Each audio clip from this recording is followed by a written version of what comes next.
فيلمنا بيبدأ بواحدة اسمها إيميلي بتشتغل بيبي سيتر، وهي في شغلها بيقول لها مارك تقفل الدولاب عشان العفاريت بتطلع منه بالليل، حاجة كده زي ما كانوا بيضحكوا علينا بيها واحنا صغيرين. وبتقول لها أخته إنه على طول باباهم بيعمل كده وبيقفلوا بكرسي، فبتعمل زي ما هم قالوا، وكمان بتحط لهم دبدوب حراسة. وبعد ما بتنيمهم بتنزل بقى تظبط نفسها وبتشغل ميوزك وبتفضل ترقص، وأول ما بتسمع صوت حد بره بتنظف المكان بسرعة، لكن ما بتلاقيش حد دخل البيت، وكانت فاكراهم أصحاب البيت. ولما بتبص عليهم بتلاقي باب الجراج مفتوح، فبتطلع تقف في الهوا شوية، بس بتشوف كلب ميت قريب من البيت، وبتاخد بعضها وترجع للبيت. بس وهي قاعدة بتشوف الدبدوب اللي حطيته بإيديها حارس على الدولاب قدامها على الكرسي، وفي رسالة مكتوب فيها انت جميلة. فبتاخدهم وبتطلع على مارك، وكانت فاكراه هو، بس بتلاقيه نايم، وبتلاقي الدولاب مفتوح والكرسي كان واقع، فبتخاف جدا وبترجع كل حاجة مكانها. وبتروح على أوضة أخته وبتلاقيها صاحية، وبتسألها لو هي اللي عملت كده. وأول ما بتخرج بتلاقي البراويز مرصوصة على الأرض، فبترجع تاني لأوضة مارك. لكن الصدمة لما بتلاقي الدبدوب سايب لها ورقة وبيقول لها كوني ليا، وبرضه الكرسي واقع والدولاب مفتوح، بس بتجمد قلبها وبتطلع تلم البراويز. بس بتلاحظ إن في باب أوضة تانية مفتوح، فبتطلع وبتنده على أصحاب البيت، وما بتاخدش بالها من اللي ماشي وراها. لكن بتسمع صوت في أوضة ماريا، ولما بتدخل بتلاقي ورقة تانية مكتوب فيها للأبد.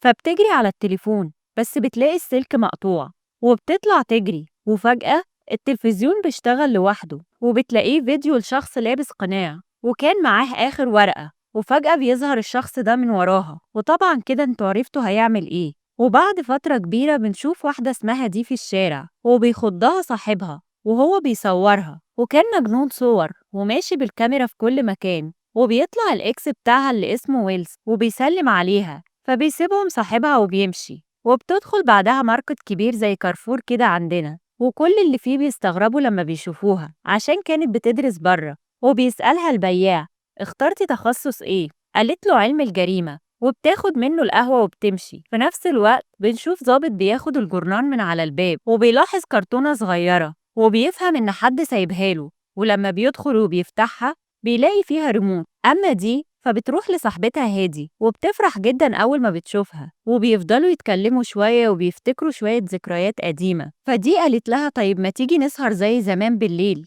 قالت لها للأسف مش هقدر عشان شغالة عند الضابط بيبي سيتر لعياله، ما انتي عارفة من ساعة لما مراته ماتت وأنا بروح يوم كل أسبوع، والصراحة كده مستنياه يحن عليا ويحس إني بحبه. ولما بيخلصوا كلام مع بعض بتمشي وبترجع على بيتها، وأمها بتسلم عليها وبتروح تدي أبوها العلاج. وفي الناحية التانية الضابط بياخد المساعد بتاعه عند البيت اللي حصل فيه الجريمة بتاعت إيميلي، فبيقوله انت جايبنا هنا ليه؟ البيت ده كل ما بشوفه بترعب لوحدي. فاداله الريموت وقال له دوس عليه، وبيتفاجئ المساعد ان الجراج بيفتح، فبيقول له الضابط ان الريموت ده جاله الصبح وتقريبا كده في حد عايز يوصل له حاجه. ولما بيرجعوا القسم بتديله توتي صندوق تاني وبتقول له انه جاله من البريد. فبيدخل مكتبه هو والمساعد وبيفتح الصندوق، بيطلع في شريط فيديو، ولما بيشغلوه بيشوفوا شاب كان قاعد في الغابه وكان في حد بيصوره وهو مش واخد باله. ولما بيسمع صوت بيقوم وبيلاقي فيه كلب ميت، وبعدها بيشوف الكاميرا اللي كانت بتصوره، وفجأة بيجي من وراه الشخص اللي لابس قناع وبيضربه. فبيتضايق بوتش وبيقوله انه مش بيحب افلام الرعب دي، لكن الضابط بيشغله تاني وبيثبت الصورة على وش المقنع، وبيقوله ان ده مش فيلم وان ده الشاب اللي اسمه كونر اللي لقوا جثته من سنتين تقريبا. وبيقوله انه من ساعتها وهو ما كانش مرتاح لموته، بس الشرطة قفلت الموضوع على انها حادثة وخلاص. وساعتها الطب الشرعي قال انه كان شارب، فمعرفش يعمل حاجة ساعتها. أما دي فبتتصل بيها هادي وبتقول لها إنها تعبانة من ساعة ما سابتها، وبتترجاها تروح مكانها الشغل بالليل.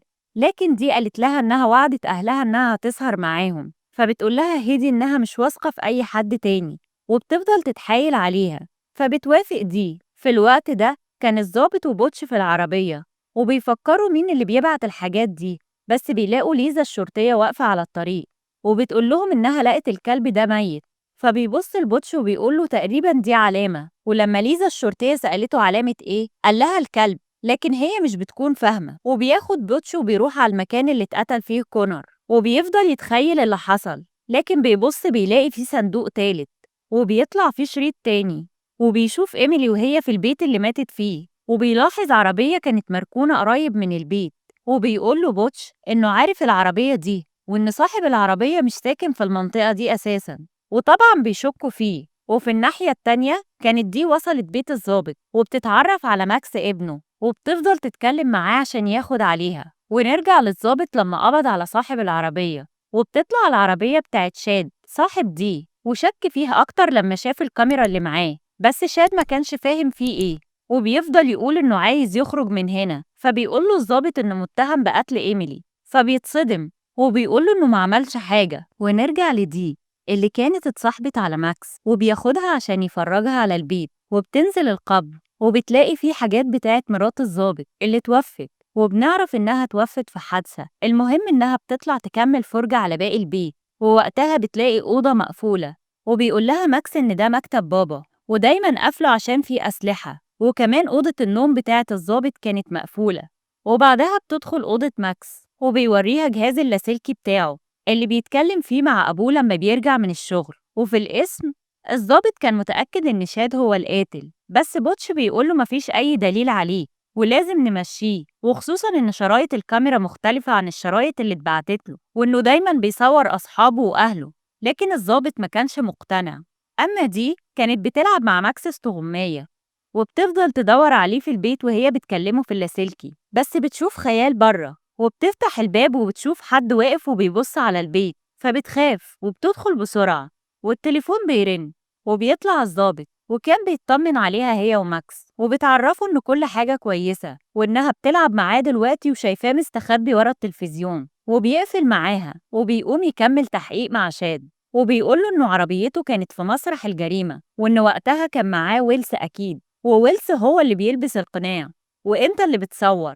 قال له إنهم ما عملوش أي حاجة. فبيطلع الضابط وبيقول لبوتش إنهم يروحوا يقبضوا على ويلس، فبيقول له بوتش ما ينفعش اللي أنت بتعمله ده، ولا معانا دليل ولا حتى معانا أمر بالقبض عليه، أنت كده هتودينا في داهية، ارجع بيتك استريح شوية وأنا هشوف الموضوع ده. بس هو كان مصمم وقال له إنه هيتصرف بنفسه. وفعلا بيروح على بيت ويلز وبيشوف في طريقه ماسك متعلق على الشجرة، وبيحس إنه خلاص قرب للقاتل، وبيكمل طريقه لبيت ويلز. ووقتها كانت دي نيمت ماكس ونزلت تشرب حاجة في المطبخ، لكن بتحس بحركة بره البيت، ولما بتبص بتسمع صوت هوهوة كلب، فبتطلع بسرعة عشان تشوف في إيه، وبتلاقي فيه كلب ميت قدام البيت، فبتفضل تنده وتقول إن في كلب هنا وإنها محتاجة مساعدة. لكن مرة واحدة بتلاقي باب البيت بيتقفل، وبتجري بسرعة تدخل تاني وبتقفل عليها، وبتتصل بالشرطة وبتقول لهم إن في كلب ميت، وبتطلب منهم يجوا ويشيلوا الكلب بسرعة قبل ما ماكس يشوفه. وبعد ما بتقفل بتسمع صوت فوق، فبتطلع عشان تطمن على ماكس وبتلاقيه نايم، وفجأة بتسمع صوت صريخ بس بيطلع التلفزيون، فبتقفله وبتقعد على الكنبة ترتاح. وساعتها الضابط بيقدر يدخل بيت ويلز، وبيفضل يدور بشويش لحد ما بيدخل أوضة حمراء، والمفاجأة بقى إنه بيلاقي الشريط على السرير، وده نفس الشرايط اللي بتتبعت له. ولما بيدخل ويلز بيضربه وبيقبض عليه.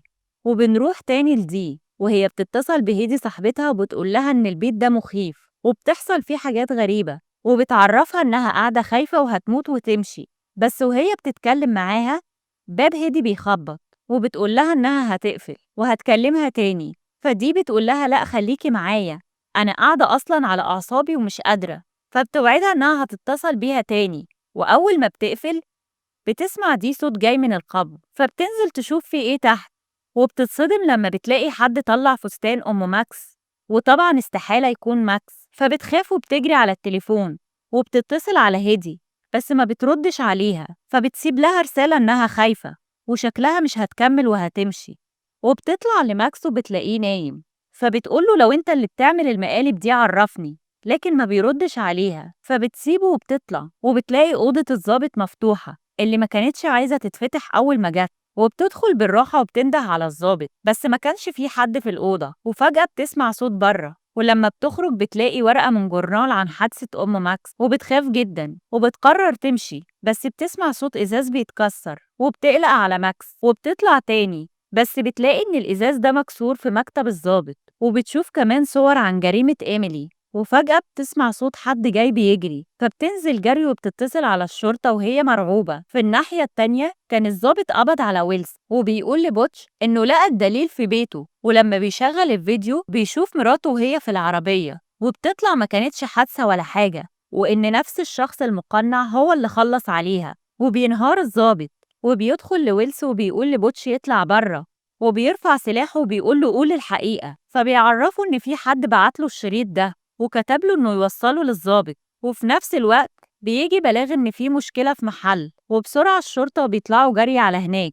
أما في بيت الضابط بنشوف حد بيصور وبيسمع صوت دي وهي بتكلم الشرطة وبتقول لهم إنها خايفة وإن في حد في البيت، بس الصوت ده كان شغال من مسجل صغير. وأول ما المقنع بيمسكه بتطلع دي وبتضربه، وبتطلع في الآخر هي اللي مخططة لده كله. وبتظهر دي وهي لابسة القناع وبتقوله أنا عارفة أنت مين وعارفة كل اللي عملته، وإنها لما كانت بتدور عليه وصلت لمذكراته وشافت إن الضحية الجديدة بتاعته هتبقى هيدي. وهنا بقى كانت الصدمة، بيطلع مين المقنع ده؟ ليزا الشرطية. وبتكمل دي كلامها في الفيديو وبتقول لها إنها خططت للموضوع ده من زمان، وإنها حطت لهيدي حاجة في القهوة عشان ما تقدرش تروح شغلها، وكانت عارفة إنها هتكلمها عشان تروح مكانها، وكمان نيمت ماكس عشان يكون في أمان.